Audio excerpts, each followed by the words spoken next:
it makes a lot more sense to call it EMF when you're talking about an induced current in another wire because it doesn't have like a battery or anything.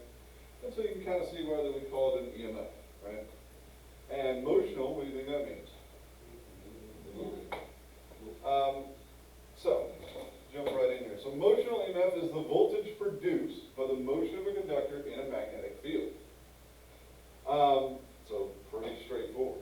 As a conductor moves through a uniform magnetic field, the charge carriers inside the conductor also move at the same velocity. Does that make sense? So if you've got a magnetic field and you have, you know, like a piece of metal running through it, like here, you see this. So if the piece of metal is moving, then all of the charge carriers in there are going to be moving with it. And as a result, the positive charges would move one direction and the negative charges would move in the opposite direction. Now, positive charges probably aren't actually moving, but the electrons will definitely feel a magnetic force pushing it. You know, they're trying to essentially turn in a circle, but they're going to feel this force here. So for this, you know, for the sake of argument, we're going to say positive charges, just so we can think about it like that. So, you know, this is not QB cross B, but this is IL cross B. So again, you get your right hand, your thumb should point in the direction of the velocity. L is the direction of your index finger, and then B is the direction of your magnetic field. So if you've got your right hand, your thumb should point to the right. Point up.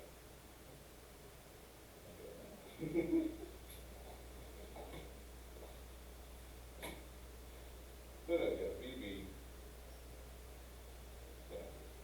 So this is in the direction of V, that's in the direction of V, forces. Right? So your thumb should go in the direction of V, the index finger should go in the direction of V, and then your middle finger should be up, right? As indicated in the drawing, right? Everybody okay with that? I said IL, and then I screwed myself up. So forces on charge carriers and a moving conductor cause charge separation that creates an electric field in the conductor. So simply moving a conductor through a magnetic field like this will cause the charge carriers to build up on either side of your conductor. Does that make sense? Because if positives go up, well then negatives will go down. Right?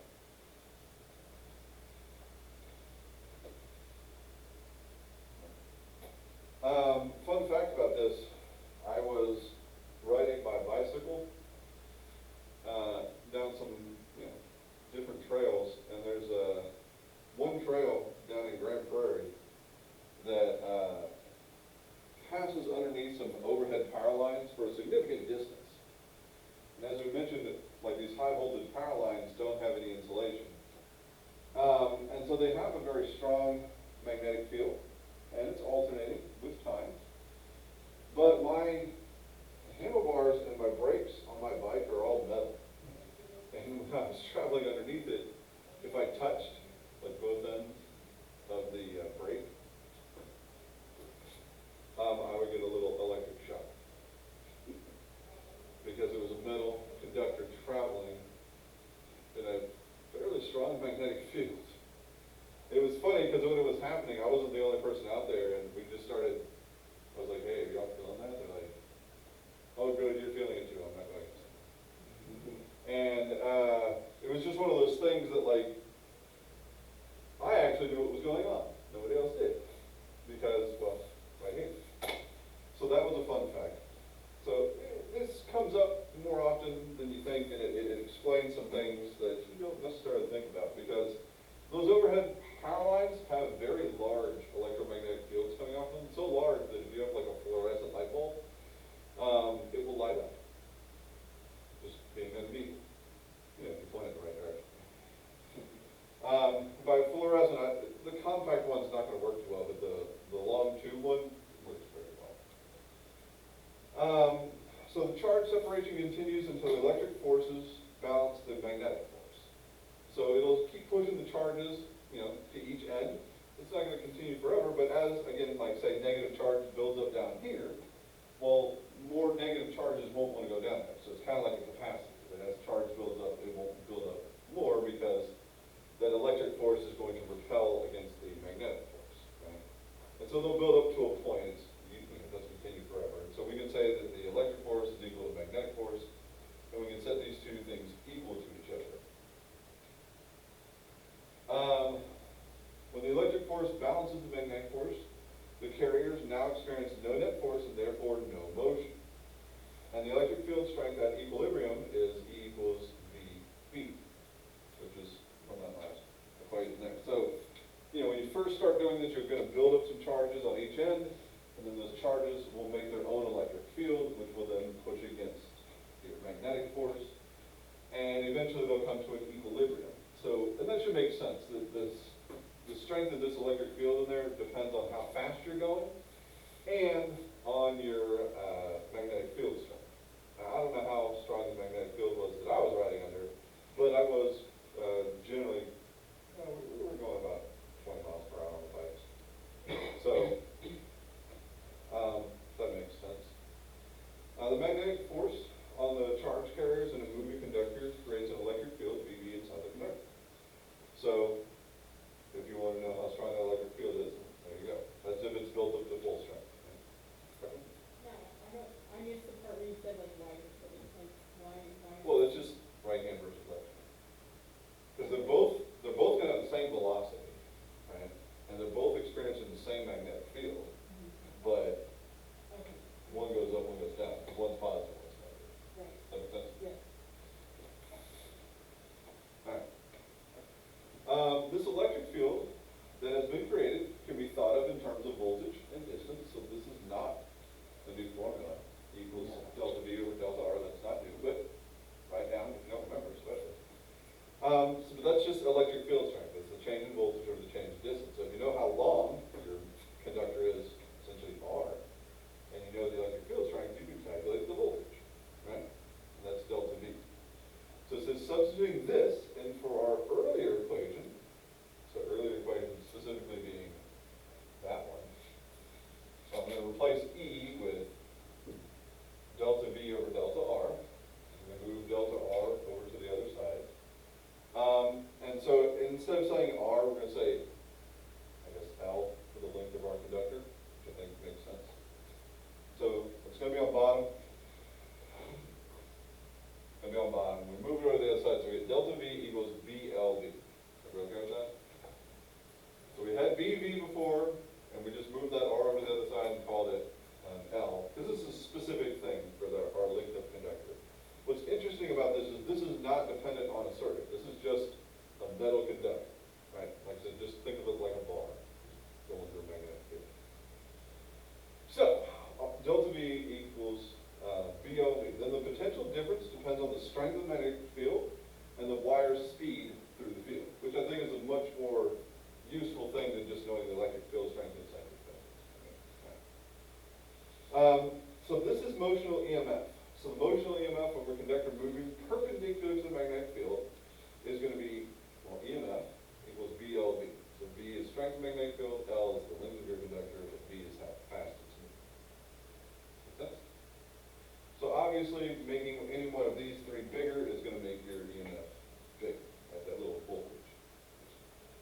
Are we okay with that? Okay. So there are two ways to generate an EMF. A chemical reaction in a battery, we call it an EMF. And then we have to overcome the internal resistance of the battery to get the actual terminal voltage. Right? And then we have this motional EMF that we just talked about. Right? So it's interesting that you can produce essentially the same voltage if you wanted, just by moving something in a magnetic field rather than chemical reaction. So physical versus chemical. But hopefully, this is one of the things I think is neat, is when you start to think about, electronic circuits and whatnot, batteries can seem kind of mysterious or whatever. But I think it's really neat to just start to think about these in just terms of energy. Like, oh, I've got chemical energy or magnetic energy or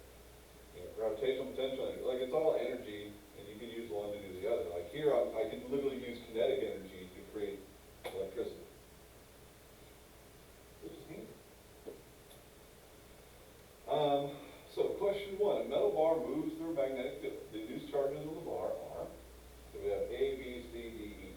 So E obviously has no charges. So get your right hand out. So your right hand will tell you where the positives go, and the left hand will tell you where the negatives go. So our thumb goes in what direction? Down.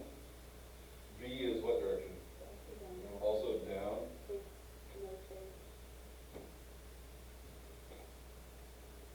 Yay, nothing. It's important. All right, here we go. So V is down. What direction is B? Out of the board. So the index finger goes out of the board. So what do we get?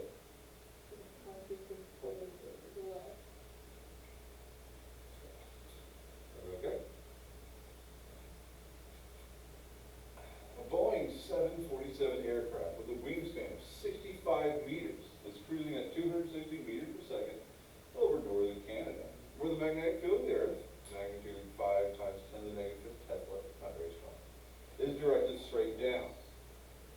What is the potential difference between the tips of the wings? The potential difference, also known as voltage. In this case, we can find it by calculating the EMF.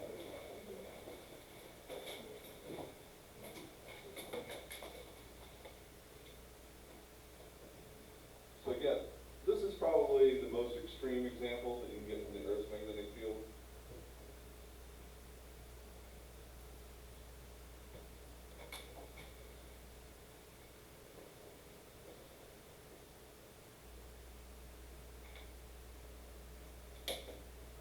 So you know,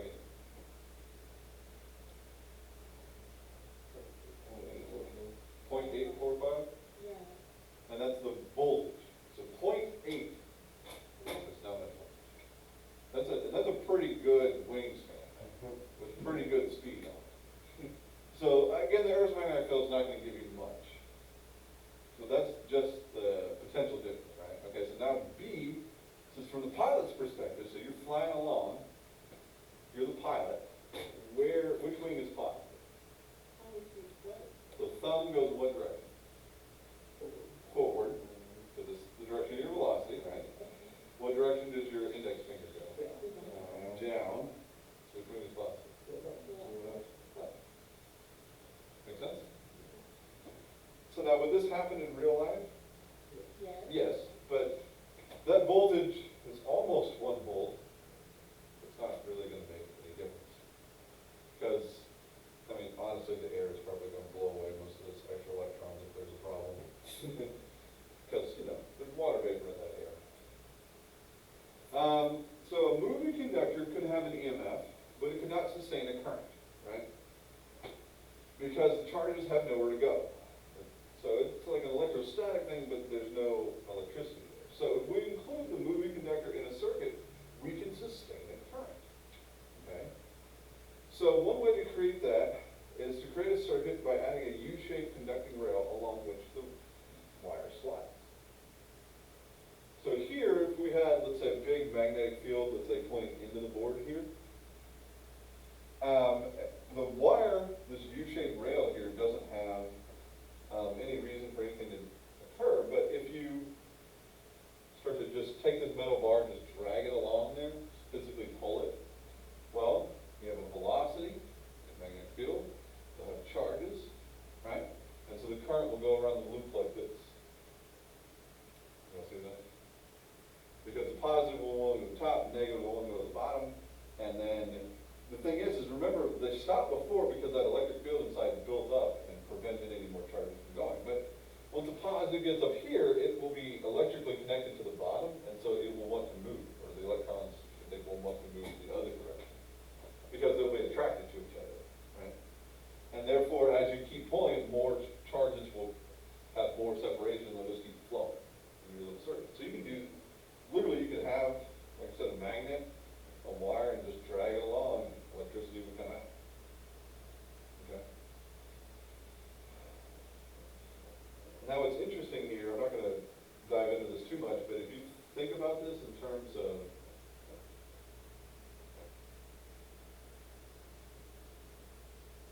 going in and it's going to get stronger inside the loop. It's going in and get stronger, so this thing will want to flow in such a direction to oppose that change. So it will want to go out. So if you grab, let's say, the bottom of the wire, notice the current's going in the same direction. Or if you grab the top of the wire, your fingers come out on the top. So that, Lenz's law is in agreement with what we just talked about, which is good. So there's less confusion. You okay with that? I don't know how you figure out which way the current went. There's that, like. Okay, so we have X's going in, right? Right. And this physical area here is getting bigger, right? So it's going in, it's getting stronger, so we're getting more. So the magnetic field from the wire wants to oppose that change. So its magnetic field in the loop wants to come out. So you wouldn't take your fingers on your right hand and point them out, okay? So now you need to point your thumb in the direction of the current. So if you're looking, let's say, on the top here, and you wish your fingers to go out, well, and you have to flip your hand like that to go out to this top part of the wire. Because if you're trying to grab the wire, you can't. If you grab it like this, then you're going in on the top. So you have to go like this to keep them going out. Does that make sense?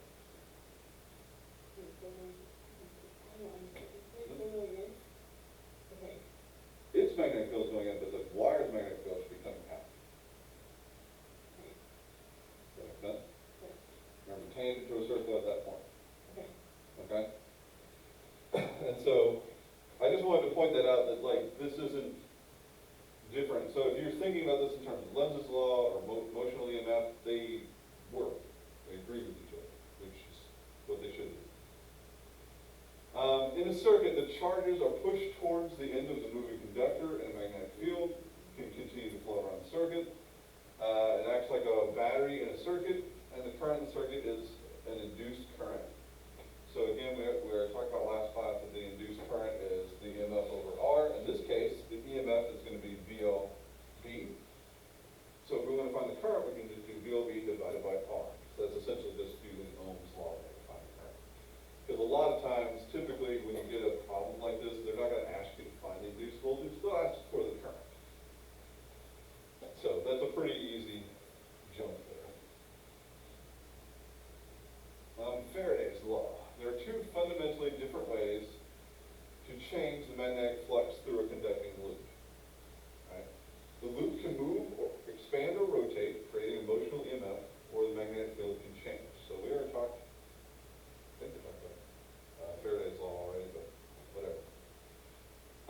The induced EMF is the rate of change of magnetic flux through the loop, regardless of what causes the flux to change. We talked about flux. So flux is these changes here. So anything that changes your flux can change how much voltage you get out of this loop. Right? So we could physically make the magnetic field stronger, that's one way, or we could do something to that loop. So we could turn it, right, to change how much flux goes through the middle. We could expand it or rotate it. We didn't really talk about expansion too much last class because that didn't make sense in terms of a physical loop. But now that we can talk about, well, I can definitely slide this thing in a magnetic field and it will get a thing. Then if you're thinking about that, well, as we just saw in that previous slide, that physical area inside, that's an expanding area. So I think that makes a lot more sense than just saying, oh, the loop expands. It's like, well, if you had a physical wire that expanded, it would just break. All right, so eddy currents. Eddy currents. I've got a lot of demos of these. So first of all, ignoring all of the stuff we're about to talk about, do y'all know what eddy currents are in like a river? See, y'all want to get out? Kids these days. So, if you have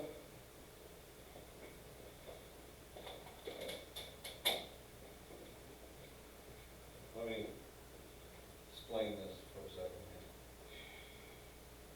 So if you have a river, let's make it blue. So if you have a river, it's a straight river. The water will just flow straight through, right? And you can measure this current. It's fine. However, in nature, when you go out, are all the rivers just perfectly straight? No, none of them are straight, okay? And that makes sense because, you know, if you just throw like a rock here, now the water is going to go around it, right? And so it causes the rivers to snake and turn, and I'm not going to get into the physics of rivers, but if we assume that we have, you know, like a river that has some turns or whatever in it, what's going to happen here is the water, whatever. Let's say the water comes in here. It wants to flow straight, okay? And we know something about water flow. But if we just think, not even in terms of that, just think physically, okay, this water is going to come in and it's going to hit this curve, okay? So it can't go that way. So it might erode eventually over time, but most of the time it's going to get pushed up here. Okay, and so because it's hitting this, you're going to have this current pushing it up like this. It's going to hit this side, there's going to be some erosion going on over here, and then it will eventually turn it to go back down this way, and then essentially have more of a straight section here. Does that make sense? So this is the majority of the current. The fastest current goes like that. Right? And the shape that kind of matches the river. But what's interesting is right here, this area. Because you have water here, and the water wants to go this way, more or less, right? But this is like a fast-moving current. And so what happens here is that as this current comes out, think about like cars trying to merge on the highway. This really, you know, if it comes out and it hits, let's say, comes like this, what will happen is it'll end up going like this. Like, yeah, like it won't go straight. It'll just go, well, I can't go that way, and it'll make a little eddy current, little eddy pool. And so it doesn't just happen here, but it happens like all along here. It's trying to go, but it ends up making these like little loop-de-loops. Because it's essentially these water molecules are trying to get into this fast-flowing section, but they're not moving fast enough. If you started driving and you go to get on the highway, if you're not moving fast enough, it's very difficult to get over. You just don't say. Yeah, it's exactly what y'all do on the highways. But the thing is like what's happening physically is unlike cars, like these water molecules are hitting each other. So like this thing's coming in and it's just like, it's not thinking, it just goes whack and it hits this guy and it bounces off. Right? And so it causes these eddy currents that essentially are going, well, not necessarily the direction you would have predicted. Okay? So literally get outside and look at a river. Or whatever. Like you'll see it, like even just like water running down your street, if there's some like sticks, like next to the curb and you watch the water go around it, you can see these little whirlpools if there's some air that's gotten mixed in, you can watch it like kind of swirl around. And it always, like when it swirls, it's not just the same water just sitting here forever, but it'll kind of look like that because like bubbles will get like stuck in that area. So that's what eddy currents are in just life.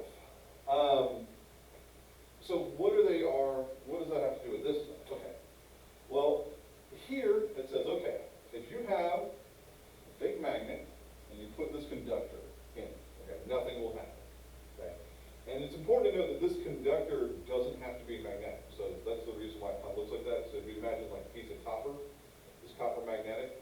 No, so we're not even worried about that. But it is a conductor.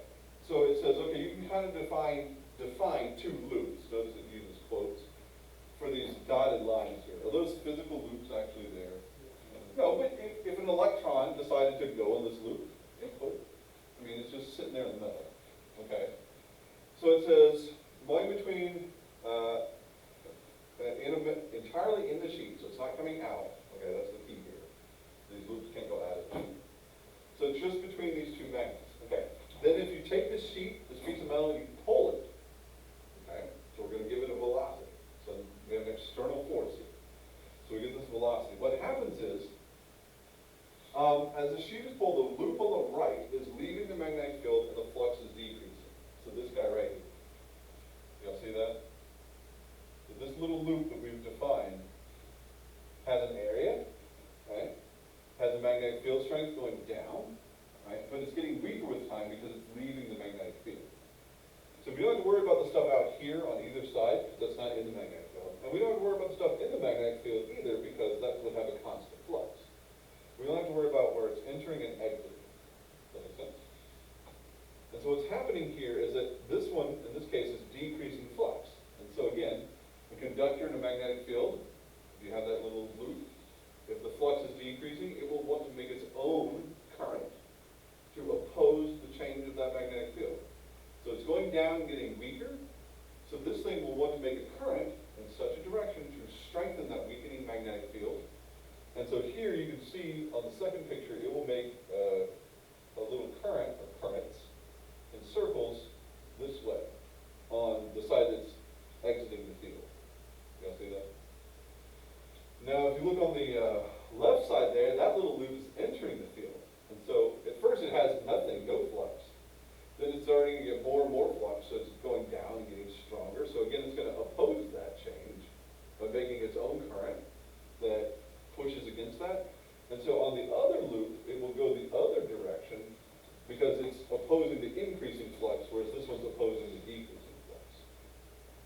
And so you end up with two, essentially, sets of eddy currents here that are flowing in circles. Now, in the end, the reason why we call them eddy currents is because are these currents going anywhere?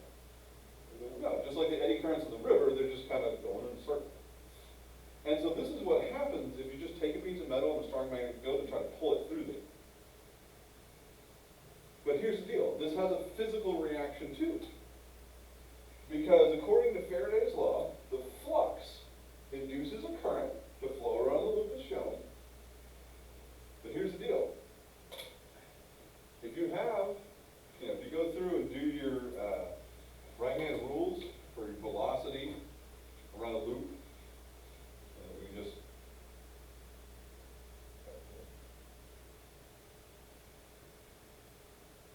so like this guy here. So if you have a metal moving through a magnetic field, we'll end up with charges and this with a current flowing in the loop. You all with me? It will have a physical force on it. I thought that was a better example. I don't know why I went that. So eddy currents are spread out whirlpools of an induced current in a solid conductor.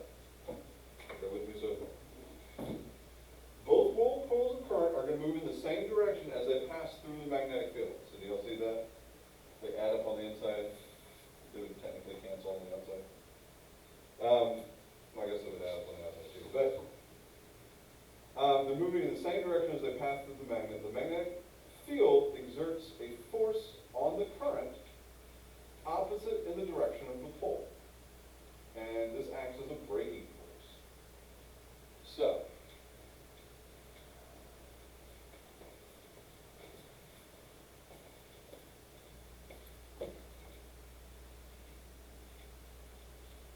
showed you this guy last time.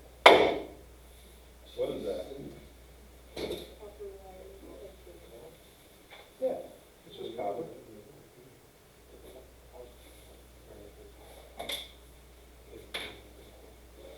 So these are magnets. Is this thing, are these attracted to this? No? No.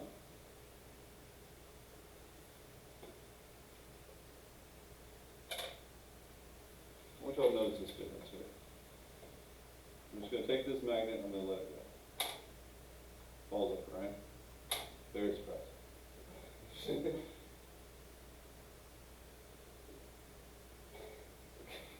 You all notice the difference? It's soft.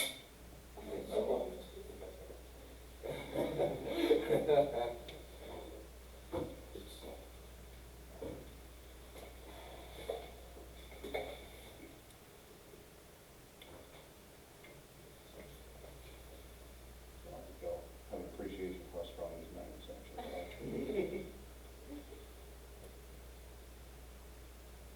So here, come up here. I want y'all to move this magnet above this piece of copper. Just move.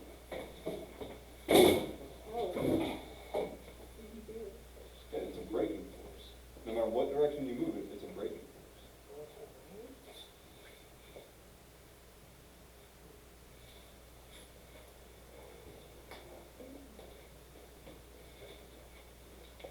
And that's caused by those eddy currents.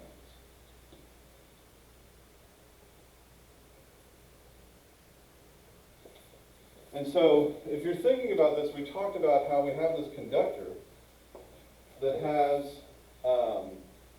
these currents flowing in it. And again, the currents are going to have their magnetic field in the opposite direction to the external one. So it will oppose the external magnetic field, therefore it will oppose the motion, all of it. Okay with that? And this braking force is a video similar to what I just showed you right there. That's basically it. This is talking about TMS. It's, I'll go through this real quick. It's called Transcranial magnetic stimulation, where they use a large oscillating magnetic field applied to the head via a current coil. So literally it's like a thing that has like a big coil on it, and you can put it in different parts of your head. The coil produces small eddy currents on the brain, because your brain is mostly water, which is polar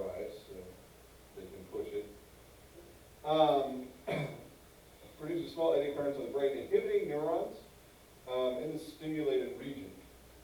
So what's really neat is this technique can be used to determine the importance of the stimulated region in certain perceptions or tasks. So what's really neat is that I have a video, probably on the next slide, where it shows like a person, like they're just going to be talking and they put the phone over their head, like whatever, and then they turn it on, and then also they can't talk because they can't form words because like they've turned off that part of their brain. But it can also be used for therapeutic purposes. Makes sense. But, you know, in terms of research, it's a neat thing.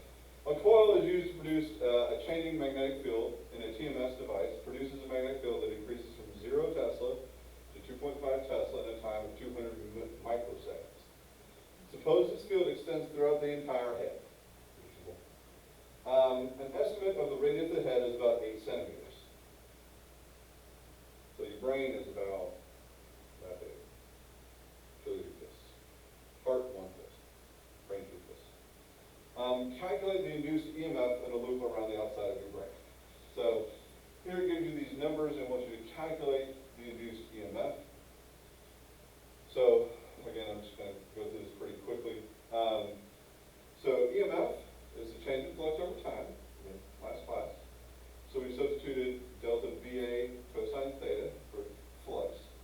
So V is 2.5 Tesla, and the time was 200 milliseconds. So remember V, that's our delta. It went from 0 to 2.5, so final mass initial. A is our area, that's our radius, diameter or something. Times pi, and then times cosine theta, they should be 90 degrees to each other. Not 90 degrees, 0 degrees, so 0. And so we get an induced voltage of 251 in this case. Okay. So, yeah, that's the TMS video, not Exomorph Speedway, but that's the transcranial magnetic stimulation, where you can see people turning their brain off. And it's important to note, I think in that video, if I remember correctly, it's a woman that, she's like a news reporter that just like hook her up to it, so she doesn't know what's going on. And then this one here actually shows you how you can use the water in your head to extend the range of your car keys. Yes. That's it. That's it, isn't it? Because essentially, you know, as he'll say in the video, the little key fob, it has a certain range, and so when you push the button on it, it sends a electromagnetic wave out.